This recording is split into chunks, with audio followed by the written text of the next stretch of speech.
Welcome to this introductory presentation on applied behavior science, what it means, how it relates to the learning content and application in context of the Buddy Project, and an overview of some fundamental principles it's going to benefit you to know, but otherwise an overall introduction to a new perspective of viewing and thinking about our animals' behavior and what we can do to affect it.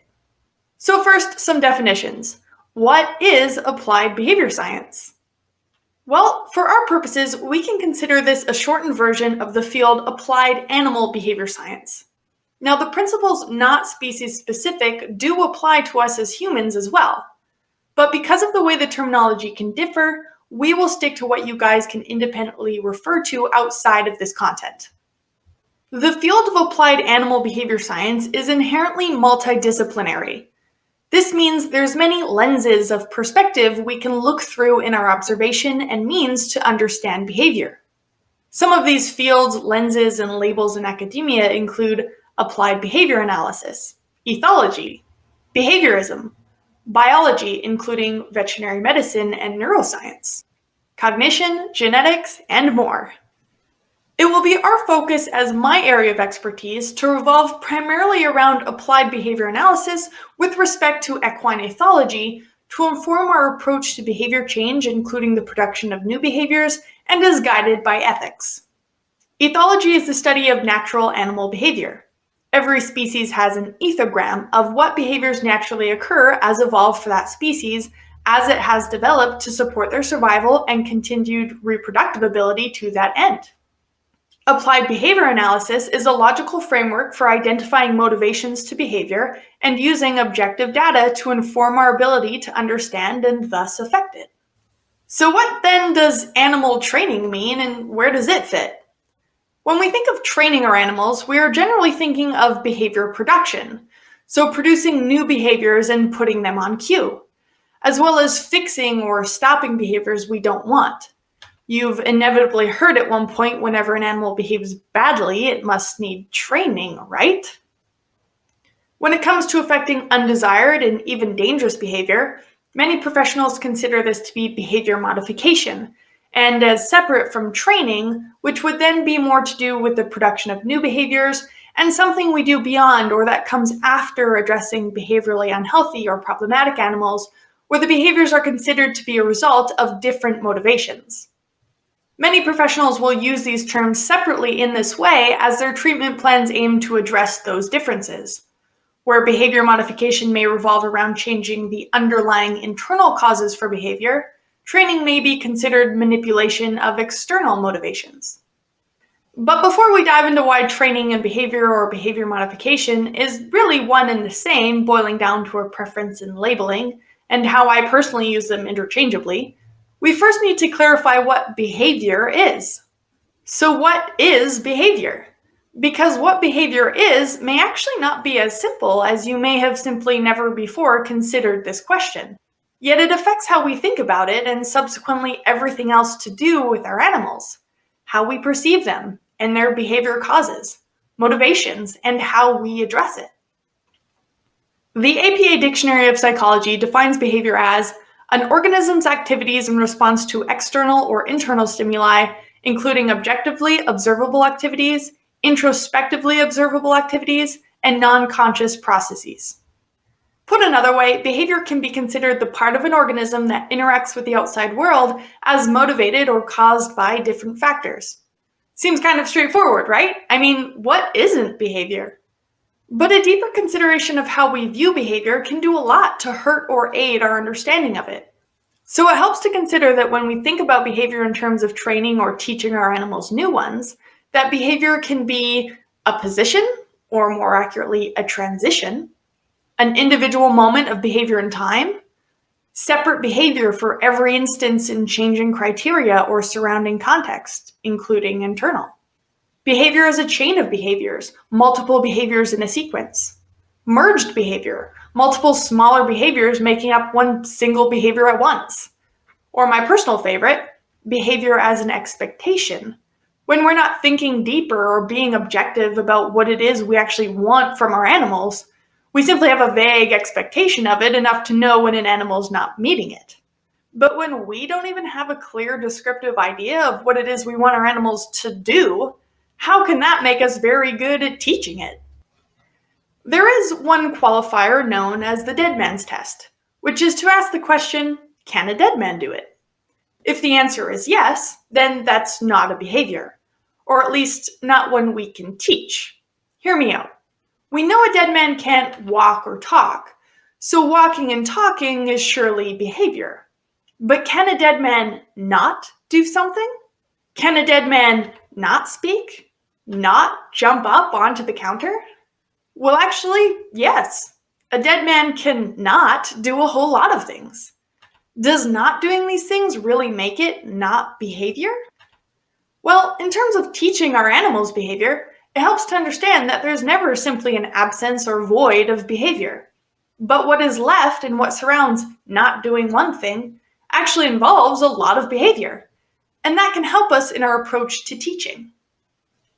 The most critical piece to understanding behavior and applying that knowledge to whatever our end goals are is to understand what motivates behavior. What causes behavior to exist and persist, or change, and why? This is where all those scientific lenses can be peered into to be able to answer that question, and they all work together. From an ethological perspective, behavior exists and persists to fulfill needs for survival and reproduction, as evolved to be successful and continue to do just that. Biologically, behavior is caused by the internal systems at play. Electrical signals, hormones, and the physical state of the body all play a role and will change along with observable behavior and vice versa.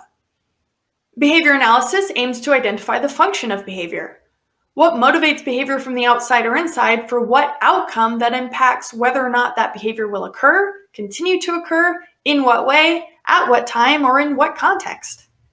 So behavior is motivated by more than a few things, but we can generally separate motivations into coming from two places: internal motivations and external motivations.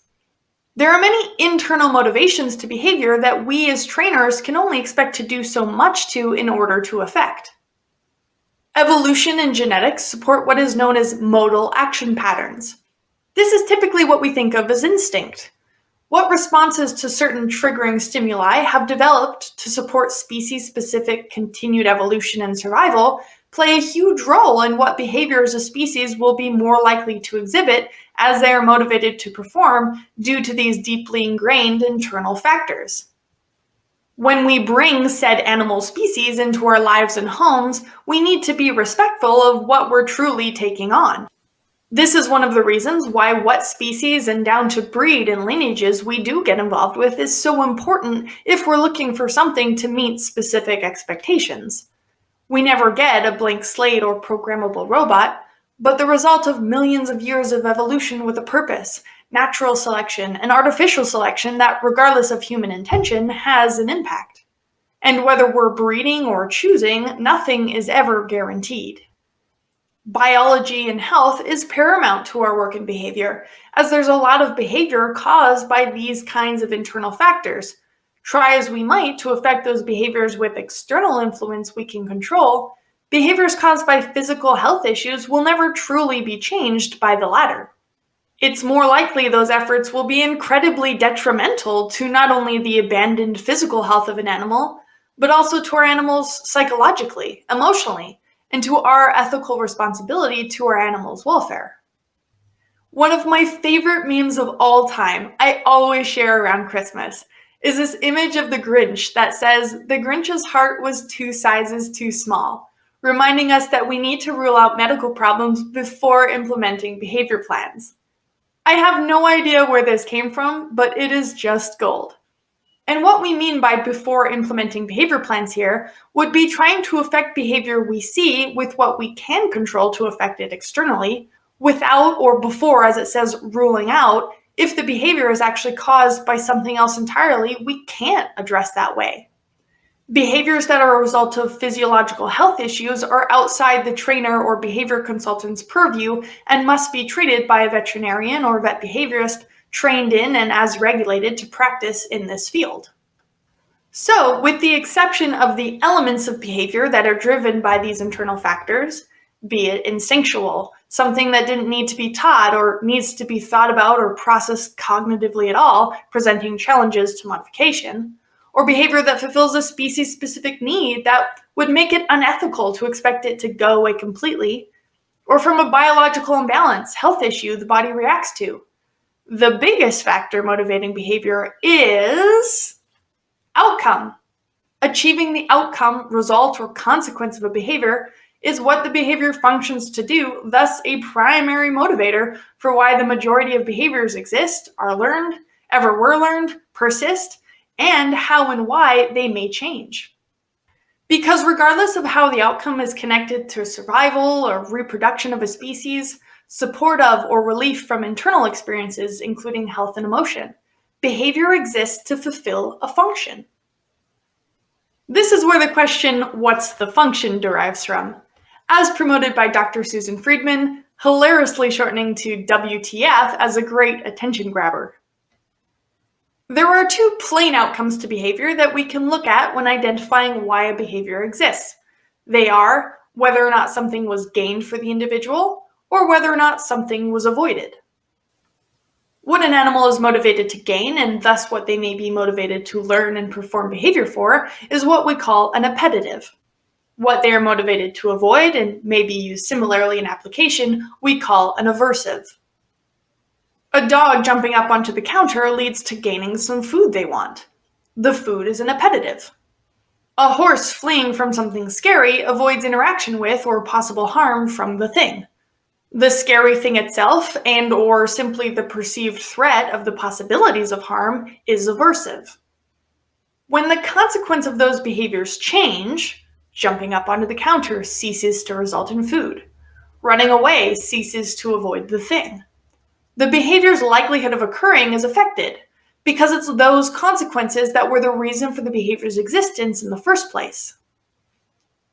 Behavior follows a pattern or sequence we identify in applied behavior analysis to understand behavior, its triggers, and its motivations. In its simplest three-term contingency framework, this comprises of three parts: antecedent, behavior, and consequence. A, B, C. An antecedent is what comes before the behavior. That includes, in the case for intentional behaviors we want to teach our animals to perform in response to our cues, signals the availability of the behavior-consequence association. You can think of antecedents as green traffic lights.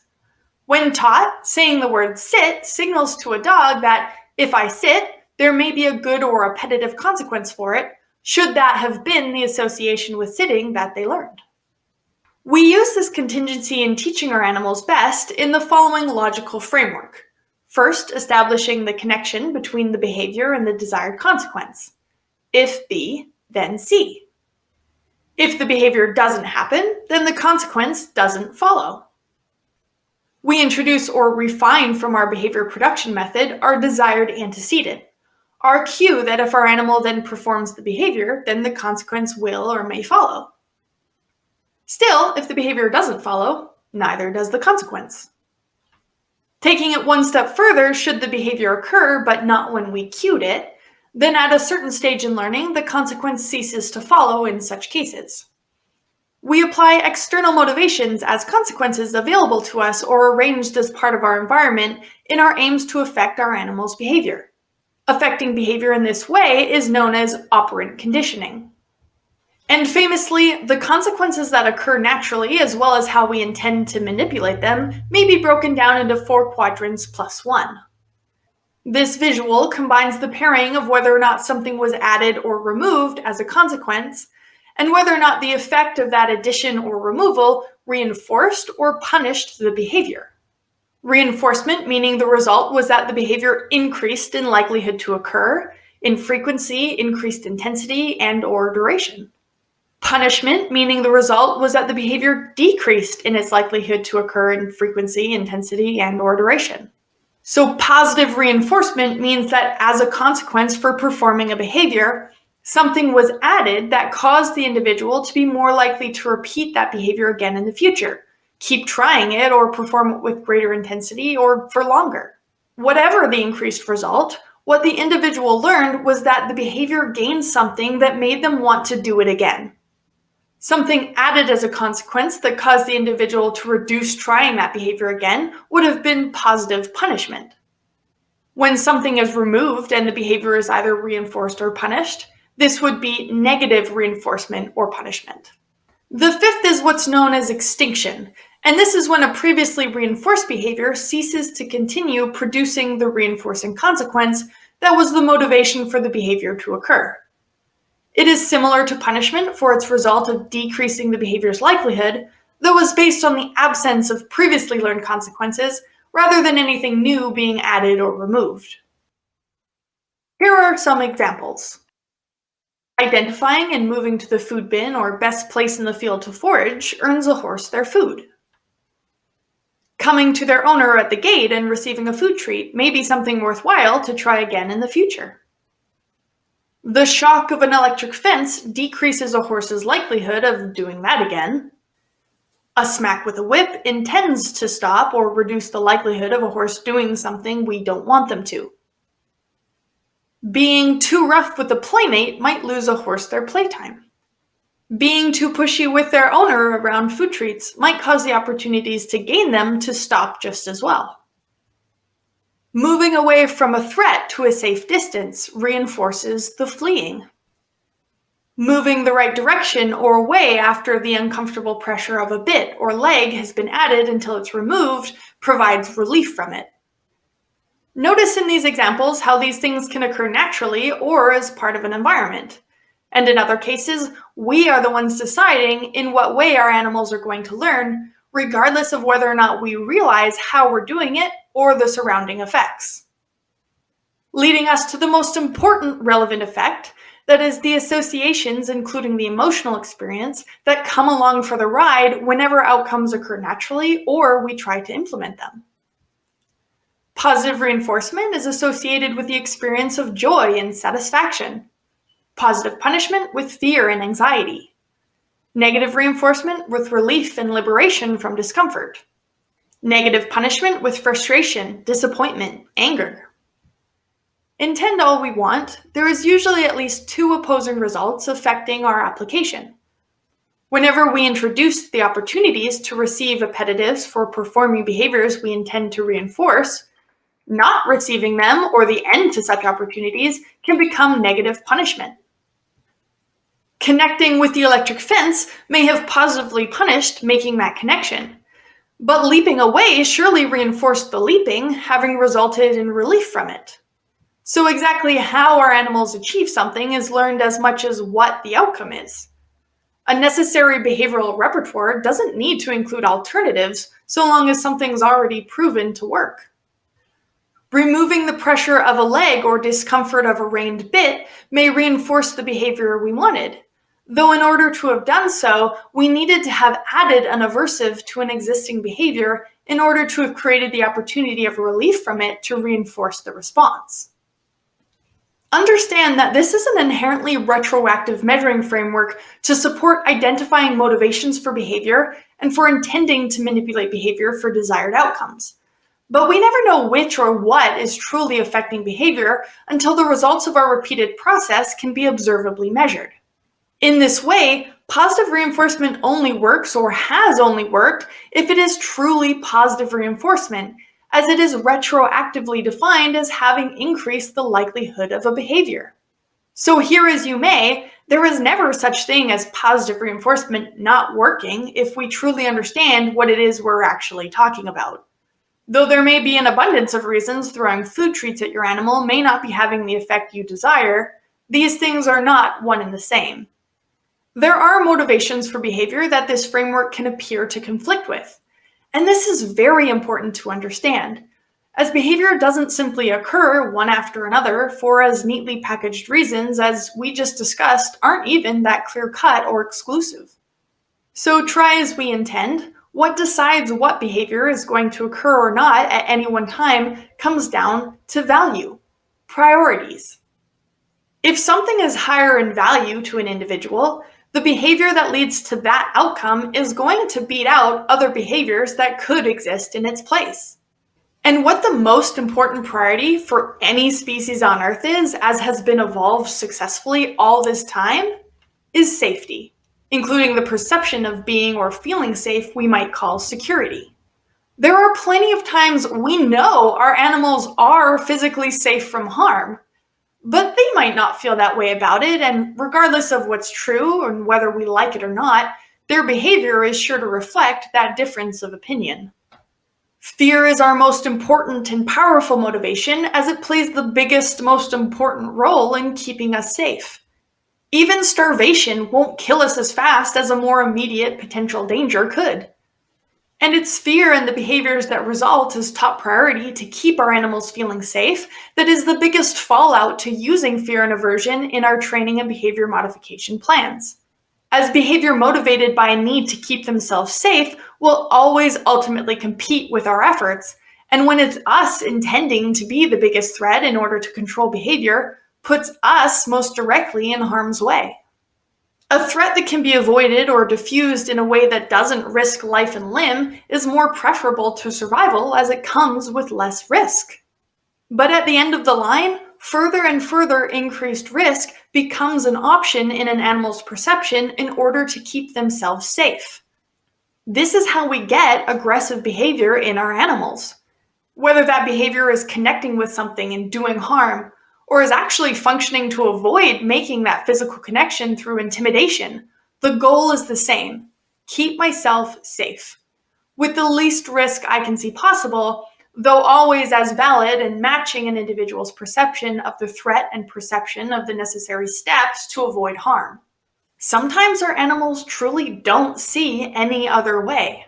Most often when we've made sure through aversion and fear in our training that they don't, because we've meant to use that to punish all the behaviors we don't like leading up to it. But safety always wins, even when that safety means putting up with the abuse just to stay alive. Because when there truly is no way even fighting to keep themselves safer won't result in anything but more and more harm, it's less of a risk to stick to the evil you do know. This state of behavior is what's known as learned helplessness.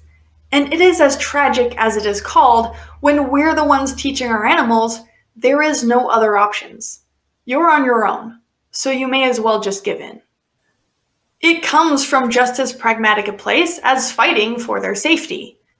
You are probably familiar with the concept of playing dead. On the surface, you might think playing dead, so to be so much of a non-threat, is to diffuse other threats from harming us at all. But even once harm has been done, it is still a pragmatic last attempt to cease fighting if the gazelle, the hyena that's wrestled to death, can save up what's left of its energy, not fighting a fight it can't win, while reducing the perceived need of the hyena to waste its energy fighting to keep it down, giving the gazelle that much of a slim chance to escape and try to live another day. Survival wins, even at a cost. Survival is not mutually exclusive from harm when fighting isn't possible or no other attempts at reducing the harm actually makes it any better. This is a dark truth about much of what can be seen in our domestic pet animals' behavior once we understand what we're looking at or what to look for in behaviors that are often sold to us as being impressive, when they're not. They're simply devoid of other options that avoid harm. But not only is it avoidable, the best outcome of welfare for the animals in our care come with the best behavioral outcomes. We can have our cake and eat it too, where there is a never-ending abundance of cake that is the relationships we've built with our animals. That includes not only not having to make compromises on good behavior, but more easily achieves it, with less stress and conflict for both parties. So in summary, when we understand behavior's underlying motivation, we can work to change the behavior in an informed way. Changing the underlying internal cause for the behavior, such as in the case of behavior caused by an emotion. Changing that emotion, thereby changing the behavior. That includes changing the perceived value or priority of needing to behave in a way that keeps them feeling safe, removing a threat, and/or reducing the fear. Teaching or providing more desired alternatives than undesired behaviors our animals feel they have to do in order to fulfill a need. Addressing a health issue that's causing a behavior. Introducing new external motivation for behavior, including introducing new antecedents or cues in order to get the behaviors we want from our animals when we want them, in order to work harmoniously in cooperation together. and in a way that avoids the behavioral fallout of risking our approach competing with the higher value priority of having to behave in order to keep themselves feeling safe. This has been an introduction to viewing animal behavior from the objective perspective of applied behavior science, some tidbits of what's more to come as we deep dive into more of these concepts, including teaching you how to apply your new knowledge, and of course being able to demonstrate it all with an animal who is new to the process and has a history of existing problematic behavior that we can use these principles and know-how to address, and so much more. If you're watching this presentation from outside of the membership, join us at animalempowered.com, the Buddy Project, Applied Behavior Science and Horse Training membership, to learn more.